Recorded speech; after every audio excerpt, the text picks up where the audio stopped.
आज मी 3 ते 4 जणांना पुरेल अशी अंडा बिर्याणी केली आहे.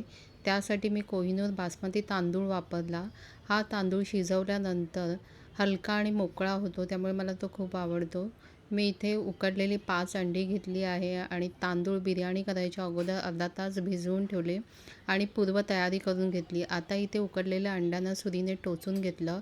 हळद, तिखट आणि मीठ लावून ते चांगले घोळवून घेतले आणि ज्या भांड्यामध्ये तुम्ही बिर्याणी करणार त्या भांड्यामध्ये 1 चमचा तेल घालून मी चांगली ती अंडीचूर आवाज येईपर्यंत परतून घेतली. आता पाव कप तेल घालून खडे मसाले घातले.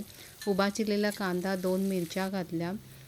कांदा चांगला लाल होण्यासाठी 1 चमचा मीठ घातलं. त्यामध्ये हिरवी मिरची, कोथिंबीर आणि आलं लसूणची पेस्ट घातली. आता त्यामध्ये टमॅटो घालून पुन्हा एकदा परतून घेतलं. टमॅटो मऊ झाल्यानंतर त्याच्यामध्ये मी कोथिंबीर आणि पुदिना घातलं. एकीकडे मी दह्यामध्ये हळद, तिखट, धणे पावडर, बिर्याणी मसाला घालून चांगलं मिक्स करून घेतलं आणि ही जी दह्याची पेस्ट आहे ती कांद्याच्या मिश्रणामध्ये घालून चांगली परतून घेतली. आता 5 मिनटं मीडियम गॅसवर होऊ दिलं. दुसरीकडे पाण्याला उकळी काढून खडे मसाले, हिरवी मिरची, मीठ, लिंबू, तेल आणि भिजवलेला तांदूळ घालून चमच्याने ढवळून घेतलं.